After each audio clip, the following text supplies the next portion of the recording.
The Holi water স্ক্যান্ডালের নাম শুনেছেন? আমি শিওর বর্তমান প্রজন্মের অনেকেই সে সময়টাতে জন্মাননি, সুতরাং এই ঘটনা দেখার কোনো প্রশ্নই আসে না। তবে হয়তো বা ইন্টারনেটে কিংবা যে কোনো মাধ্যমে আপনারা এটার খবর জানতে পারেন। 1990 সালের ব্রাজিল আর্জেন্টিনা ম্যাচ, বিশ্বকাপের ম্যাচ। সেই ম্যাচে ব্রাজিলের ডিফেন্ডার ব্র্যাঙ্কোকে একটা স্পেশাল দায়িত্ব দেওয়া হয়েছিল, তা হচ্ছে ডিয়েগো ম্যারাডোনাকে কড়া মার্কিংয়ে রাখা। এবং একটা সময় পর্যন্ত তিনি খুব ভালো মতোই সেই মার্কিংটা করতে পেরেছিলেন। তবে একটা পর্যায়ে একটা ঘটনা ঘটল, তা হচ্ছে আর্জেন্টাইন একজন প্লেয়ার তিনি ইনজুর্ড হলেন, যার ফলশ্রুতিতে ফিজিও মাঠে আসলেন। ফিজিও মাঠে আসার পর তার সেবা শুশ্রূষা করতে থাকলেন।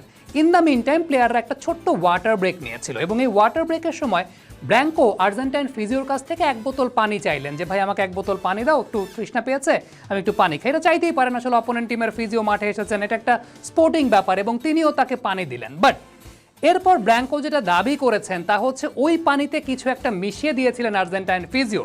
তার কারণটা হচ্ছে ওই পানিটা খাওয়ার পর থেকেই তার মধ্যে ডিজিনেস কাজ করা শুরু করলো, তার শরীর অসাড় হয়ে যাচ্ছিল, তিনি ঠিকমতো মুভ করতে পারছিলেন না, পারফর্ম করতে পারছিলেন না। ইম্প্যাক্টটা যদি বলি, ওই ব্র্যাঙ্কোকে কাটিয়ে ডিয়েগো ম্যারাডোনা একটা থ্রু বল বাড়িয়েছিলেন ক্যানিজিয়ার উদ্দেশ্যে। দেন ক্যানিজিয়ার একমাত্র গোলে ব্রাজিল ওই বিশ্বকাপে রাউন্ড অফ 16 থেকেই বাদ হয়ে যায়, অর্থাৎ ব্রাজিল বিতাড়িত হয়ে যায়। এখন আর্জেন্টাইন সমর্থক যারা আছেন তারা কিন্তু আমাকে ব্লেম দিতেই পারেন যে ভাই এগুলো আপনি কি বলছেন, মানে আর্জেন্টিনার জেতার জন্য ব্রাজিলের ডিফেন্ডারকে ঘুমের ওষুধ খাইয়ে তারপর বা কিছু একটা মিশিয়ে পানির মধ্যে জিততে হবে নাকি? ভাই এই কথা আমি একেবারেই বলিনি। ডিয়েগো ম্যারাডোনা পরবর্তী সময় একটা ইন্টারভিউতে তিনি স্বীকার করেছেন যে ব্র্যাঙ্কোকে তখন যে পানিটা দেয়া হয়েছিল সেই পানির মধ্যে ট্র্যাঙ্কুলাইজার মেশানো ছিল, অর্থাৎ ঘুমের ওষুধ টাইপের কিছু একটা মেশানো ছিল, এবং তারা সেটা ইন্টেনশনালি করেছিলেন। এটা ডিয়েগো ম্যারাডোনা স্বীকার করেছেন, এবং ফুটবল ইতিহাসে এই ঘটনাটা দ্য হলি ওয়াটার স্ক্যান্ডাল নামে পরিচিত। এটা তো শুধুমাত্র একটা এক্সাম্পল দিলাম ব্রাজিল আর্জেন্টিনা ম্যাচের উত্তাপ বা ব্রাজিল আর্জেন্টিনার বৈরিতা, শত্রুতার বিষয়। অনেকে এই মুহূর্তে মেসি আর নেইমারের সুসম্পর্ক দেখে বলেন যে ভাই আমরা শুধুমাত্র বাংলাদেশেই ব্রাজিল আর্জেন্টিনা নিয়ে কামড়াকামড়ি করি, চিল্লাচিল্লি করি, তাদের মধ্যে তো কোনো শত্রুতা নাই। কিন্তু তাদের মধ্যে শত্রুতা আছে কি না, ইতিহাসের অনেক ঘটনা আছে যেটা ব্রাজিল আর্জেন্টিনার বৈরিতার যোগসূত্র স্থাপন করে। সেই আলোচনাই করব আজকের ভিডিওতে। দেখতে থাকুন, খেলা হবে উইথ সামি।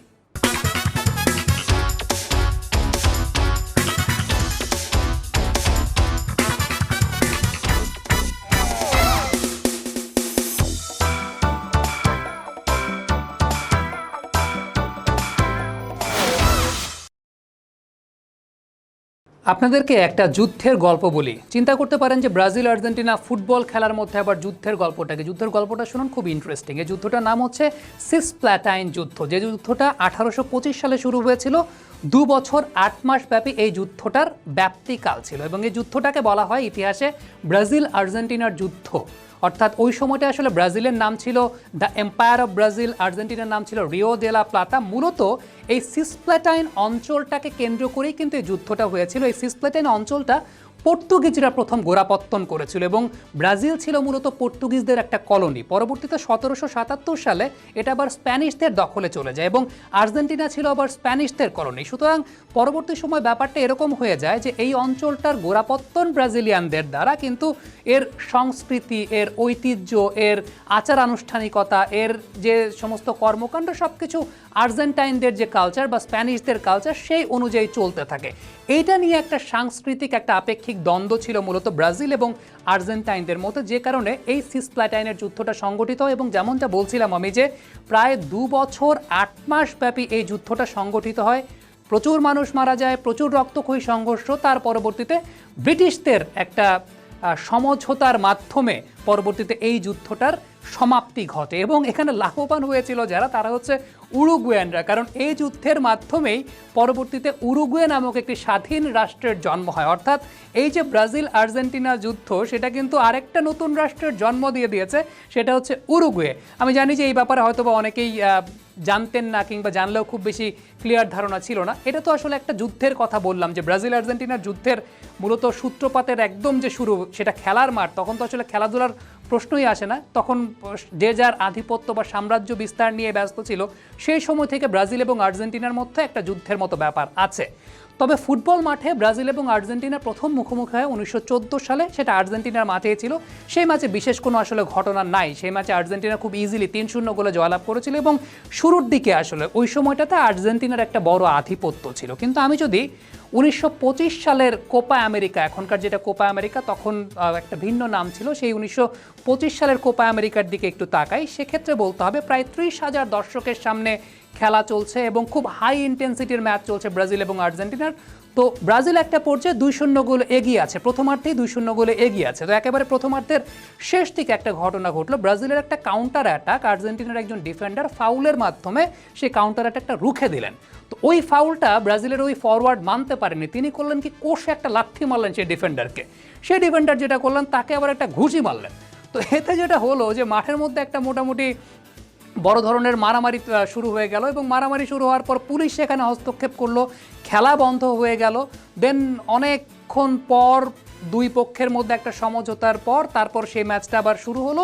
কিন্তু সেই ম্যাচ শুরু হওয়ার পর যেটা হলো যে ব্রাজিল মোমেন্টামটা হারিয়ে ফেলেছিল, যে কারণে পরবর্তীতে 2-2 গোলে সেই ম্যাচটা ড্র হয়, অর্থাৎ আর্জেন্টিনা চমৎকার একটা কামব্যাক করেছিল। তবে এই ঘটনার পর ব্রাজিল এবং আর্জেন্টিনা তারা এর পরবর্তী 11 বছর তারা কখনোই কেউ কারো মুখোমুখি হয়নি। এরপর 1937 সালের কোপা আমেরিকার কথা যদি বলি, সেক্ষেত্রে আর্জেন্টিনাতে সেই কোপা আমেরিকা হচ্ছিল, সেই জায়গায় কিন্তু ঝামেলা পাকিয়েছিল ভাই দর্শকরা এত বেশি পরিমাণের ক্রেজি হয়ে গিয়েছিল যে আর্জেন্টাইন দর্শকরা ব্রাজিলিয়ান প্লেয়ারদেরকে বানর বানর বলে চিৎকার করতে লাগছিল, এবং একটু পর পর বানরের মতো আওয়াজ তারা করতে লাগছিল। তো ওই জায়গাটা ব্যাপারটা এমন ছিল, এটা কিন্তু খুব সেন্সিটিভ একটা ব্যাপার তখনকার দিনে ব্রাজিলিয়ানদের জন্য, কারণ একটা বর্ণবিদ্বেষীমূলক মন্তব্য, এবং এটা খেলোয়াড়দের ইগোতে লাগছিল। ইভেন আর্জেন্টিনার দর্শকরা এত বেশি যুদ্ধংদেহী ছিলেন যে ব্রাজিলিয়ান প্লেয়াররা মাঠে একটু ভয়ও পাচ্ছিলেন যে আলটিমেটলি কি না কি হয়। এবং এই যে আর্জেন্টাইন সমর্থকদের এরকম দুধ্বনি, বানর বানর চিৎকার, এই সবের মধ্যেও সেই ম্যাচটা কিন্তু 90 মিনিট শেষ হয়েছিল 0-0 স্কোর লাইন রেখে। পরবর্তীতে এক্সট্রা টাইমে আর্জেন্টিনা 2টা গোল দিয়েছিল, কিন্তু সেই 2টা গোলের একটা গোল ব্রাজিলিয়ানরা মানতে পারেনি, সেটার প্রতিবাদ স্বরূপ এবং নিজেদের সেফটির কথা ভেবে যে আলটিমেটলি তারা ঠিকঠাক মতো মাঠ থেকে বেরোতে পারবে কিনা, সেই সেফটির কথা ভেবে তারা নির্ধারিত সময়ের আগেই তারা মাঠ ত্যাগ করে চলে যায়, সেই ম্যাচটা আর্জেন্টিনা জিতে যায়। এটা কিন্তু একটা প্রথমবারের মতো দেখা গেল যে দর্শকরাও কি পরিমাণ আর্জেন্টিনা এবং ব্রাজিল ম্যাচে ইনভলভ হয়ে আছেন, এবং দর্শকরা কি পরিমাণ সেই জায়গায় একটা তাদের ইনভলভমেন্টের মাধ্যমে ম্যাচ পর্যন্ত ইম্প্যাক্ট পড়ে গেছে। সব কিছু মিলিয়ে এটা একটা অত্যন্ত দুঃখজনক ঘটনা ছিল ফুটবল ইতিহাসে। এর পরবর্তীতে 1939 সালে ব্রাজিল ফাঁকা বারে একটা পেনাল্টি কিক নিয়েছিল। আপনি বিশ্বাস করতে পারছেন বিষয়টা, যে বার পোস্ট রয়েছে, কোনো গোলকিপার নেই, ব্রাজিল পেনাল্টি কিক নিল এবং ব্রাজিল জিতে গেল। সেই ম্যাচটা এমন হয়েছিল যে 2-2 গোলে একটা পর্যায়ে ড্র ছিল, কিন্তু পরবর্তীতে ব্রাজিল যখন একটা পেনাল্টি পায়, আর্জেন্টিনা সেই পেনাল্টিটা মেনে নিতে পারেনি। তো তারা মেনে নিতে না পেরে তারা সেই সময় পুরোপুরি মাঠ ত্যাগ করে গেছে রেফারির উপর বিদ্বেষ দেখিয়ে, এবং রেফারি সামহাও খেলাটাকে কন্টিনিউ করেছেন, কারণ সেই ম্যাচের মাধ্যমে তো নির্ধারিত হবে যে আসলে কে জিততে যাচ্ছে। তো তখন যেটা হলো যে আর্জেন্টিনা অলরেডি মাঠ ত্যাগ করে চলে গেছে, কিন্তু ব্রাজিল ফাঁকা বারে সেই জায়গায় পেনাল্টি কিকটা নিয়ে ব্রাজিল সেই ম্যাচটা 3-2 গোলে জিতে যায়। অর্থাৎ কি পরিমাণ দ্বৈরথ আপনি দুটো দলের মধ্যে চিন্তা করেন, যে একবার তারা 11 বছর ধরে কেউ কারো মুখোমুখি হয়নি, তার পরবর্তী সময় তারা যখন মুখোমুখি হয়েছে সেখানেও একটা গ্যাঞ্জাম, দেন আবার আর্জেন্টিনা মাঠ ত্যাগ করে চলে গেছে। অর্থাৎ কি পরিমাণ দু দলের মধ্যে একটা দ্বৈরথ রয়েছে। 1946 সালে একটা বড় ঘটনা ঘটেছিল। 1946 সালের কোপা আমেরিকা ম্যাচ, হাই ইন্টেন্সিটির ম্যাচের 28তম মিনিটে যে ঘটনাটা ঘটলো তা হচ্ছে ব্রাজিলিয়ান একজন প্লেয়ার যার নামটা ছিল রোজা পিন্টো, তিনি আর্জেন্টাইন ক্যাপ্টেন, তার নামটা ছিল হোসে সলোমন, তার টিবিয়া ফিবুলা ভেঙে দিয়েছিলেন। টিবিয়া ফিবুলা হচ্ছে আমাদের পায়ের যে শিনবোনটা আমরা যেটাকে বলি, সেই শিনবোনটাকে বলা হয় টিবিয়া ফিবুলা, সেই টিবিয়া ফিবুলা ভেঙে দিয়েছিলেন। এরপর যে ঘটনা ঘটলো, দু দলের খেলোয়াড়দের মধ্যে মারামারি, স্থানীয় থানা থেকে পুলিশ ডেকে নিয়ে আসা হলো, সেই মারামারি তো আর থামে না, একদম রক্তক্ষয়ী একটা সংঘর্ষ রূপ নিল। পুলিশ এসে তারপর সেই জায়গাটার মধ্যে একটা সমন্বয় স্থাপন করলো। এই ম্যাচের পর যার কথাটা বলছিলাম যে হোসে সলোমন, তিনি আর কোনোদিন ফুটবল মাঠে নামতেই পারেননি, এবং এই ম্যাচের পর পরবর্তী 10 বছর ব্রাজিল এবং আর্জেন্টিনা কেউ কারোর সঙ্গে কোনো ম্যাচ খেলেনি। অর্থাৎ 2 মেয়াদে কিন্তু ব্রাজিল আর্জেন্টিনার মুখ দেখা দেখি বন্ধ হয়েছিল। প্রথমবার বললাম যে পুরো 11 বছর, এরপরে আবার 10 বছর। এখন আপনি একটা বিষয় আমাকে বলতেই পারেন যে বাংলাদেশে আসলে এই উত্তাপটা কিভাবে আসলো, বাংলাদেশের মানুষ কিভাবে ব্রাজিল এবং আর্জেন্টিনার এই উত্তাপটা টের পেল, বা কিভাবে এইখানে এখন যে আমরা দ্বৈরথ নিয়ে একটা মোটামুটি কম্পিটিশন চলে। একটা সময় তো ছিল প্রথমে জার্সির একটা আগমন ছিল, অর্থাৎ দু দলের জার্সি নিয়ে সবাই একটা ক্রেজ, পতাকা নিয়ে এক ধরনের ক্রেজ ছিল।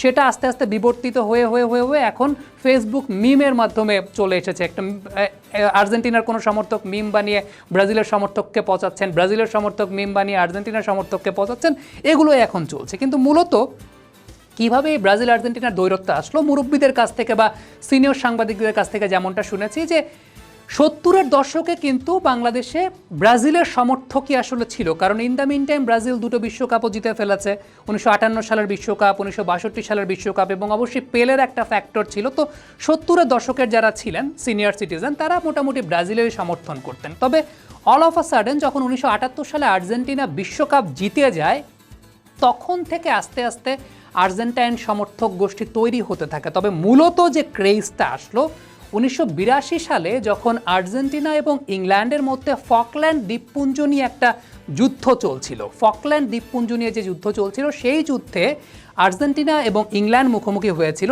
সেই যুদ্ধটা কিন্তু একটা সফট কর্নার তৈরি করেছিল বাঙালিদের মধ্যে। সেই সময়টা আপনি কথাটা একটু চিন্তা করুন যে ব্রিটিশদেরকে চিন্তা করা হতো যে আমাদের শত্রু, কারণ তারা 200 বছর শাসন করে গেছে। একটা সেন্টিমেন্ট কিন্তু ব্রিটিশদের বিরুদ্ধে আমাদের ছিল ওই প্রজন্মের বিশেষ করে। তো ওই সময়ের মানুষ যারা, তারা কিন্তু ওই ফকল্যান্ড যুদ্ধের কারণে, যেহেতু ব্রিটিশদের এগেইনস্টে ছিল আর্জেন্টিনা, আর্জেন্টিনার প্রতি একটা আলাদা সফট কর্নার জন্মাতে থাকে, একটা আলাদা সফট কর্নার বা আর্জেন্টিনাকে মনে লালন করা, ধারণ করা। ইভেন 82 ওয়ার্ল্ড কাপে ডিয়েগো ম্যারাডোনা ছিলেন, ওই রকম ঝলকময় পারফরমেন্স তার ছিল না। একটা ম্যাচে লাল কার্ড খেয়েছিলেন ব্রাজিলের এগেইনস্টে, তখনও আর্জেন্টিনার সমর্থক অত বেশি গ্রো করেনি। হ্যাঁ, 1986 বিশ্বকাপে ডিয়েগো ম্যারাডোনা যে কাজ করেছেন, দেন ইয়াং জেনারেশনের মধ্যে একটা ক্রেজ আসতে থাকলো। একে তো ফকল্যান্ড দ্বীপপুঞ্জ নিয়ে ইংল্যান্ডের সঙ্গে যুদ্ধ, একটা সফট কর্নার রইল, সেই সঙ্গে ডিয়েগো ম্যারাডোনার একটা চমকপ্রদভাবে আবির্ভাব, সেটা কিন্তু অনেক মাত্রায় ইয়াং জেনারেশনকে একটা ক্রেজ তুলে দিল আর্জেন্টিনা, এবং সেই ক্রেজটা অনেক দিন পর্যন্ত বহাল ছিল। অনেক দিন পর্যন্ত আর্জেন্টিনার সমর্থকই কিন্তু ব্রাজিলের সমর্থকদের চাইতে বেশি ছিলেন। পরবর্তী সময় সেটার আবার একটা পালাবদল ঘটলো, যখন ব্রাজিলে রোনালদো, রিভালদো, রোনালদিনহোরা তারা চলে আসলেন। সেই সময়টাতে কিন্তু আবার একটা ব্রাজিলের চল শুরু হয়ে গেল। তখন একটু ইয়াং জেনারেশন বা আমরা যখন যারা একটু একটু বড় হচ্ছি, সেই সময়টা ব্রাজিলের প্রতি একটা সফট কর্নার। আবার সেটার পালাবদল ঘটলো লিওনেল মেসি আসার পর 2006-07 সাল থেকে। তখন আবার আর্জেন্টিনার প্রতি সমর্থকদের ভালোবাসার জায়গাটা বেড়ে গেল। তবে এই দুই দলের মধ্যে যে দ্বৈরথটা, সেই দ্বৈরথটা শুরু হয়েছিল বহু আগে তাদের দেশ থেকে। বাংলাদেশে আলটিমেটলি এই ইতিহাসগুলো যখন মানুষ জানা শুরু করলো, এই ইতিহাসগুলো নিয়ে যখন মানুষ একটু একটু ঘাটাঘাটি করা শুরু করলো, বাংলাদেশেও তো এগুলোর খবর পৌঁছেছে যে তাদের মধ্যে কী পরিমাণ দ্বৈরথ ছিল। সেগুলো কিন্তু বাংলাদেশের মানুষের মধ্যেও চমকপ্রদভাবে কিন্তু পরবর্তী সময়ে খুব ভালো মতো গ্রো করেছিল এই সেন্টিমেন্টটা। অর্থাৎ ব্রাজিল যারা সমর্থন করেন তারা আর্জেন্টিনাকে দেখতে পারেন না, আর্জেন্টিনা যারা সমর্থন করেন তারা ব্রাজিলকে দেখতে পারেন না। তো আমি বলবো যে পেলে ম্যারাডোনা হোক, কিংবা রোনাল্ডো বাতিস্তুতা হোক, কিংবা হালের লিওনেল মেসি, নেইমার হোক, আমরা যারা এই মুহূর্তে ফুটবল দেখছি, আমাদের জন্য অবশ্যই একটা ফ্যাসিনেটিং ব্যাটেল হতে যাচ্ছে ব্রাজিল এবং আর্জেন্টিনা। যেই জিতুক, hope for the best team wins, সেটা আমরা প্রত্যেকেই প্রত্যাশা করি। তবে জম্পেশ লড়াইয়ের আশা করি, এবং ব্রাজিল আর্জেন্টিনার এই যে দ্বৈরথটা, এই দ্বৈরথটা যুগ যুগ ধরে থাকবে, আরও বেশি মাত্রায় থাকবে। হয়তো ইউরোপিয়ান শক্তিগুলোর আগমন ঘটেছে, তবে আবেগের জায়গাতে এখনও বাঙালির প্রাণে ব্রাজিল এবং আর্জেন্টিনায় রয়েছে, এবং সেটাই থাকবে। এরকম আরও অনেক ইনসিডেন্ট, আরও অনেক ইতিহাস, আরও অনেক মজার গল্প নিয়ে খেলা হবে উইথ সামি নিয়ে গুরুকুলের পর্দায় আমি সামি হাজির হয়ে যাব। সেই পর্যন্ত আশা করছি আপনারা প্রত্যেকে ভালো থাকবেন, সুস্থ থাকবেন, দেখতে থাকুন খেলা হবে উইথ সামি।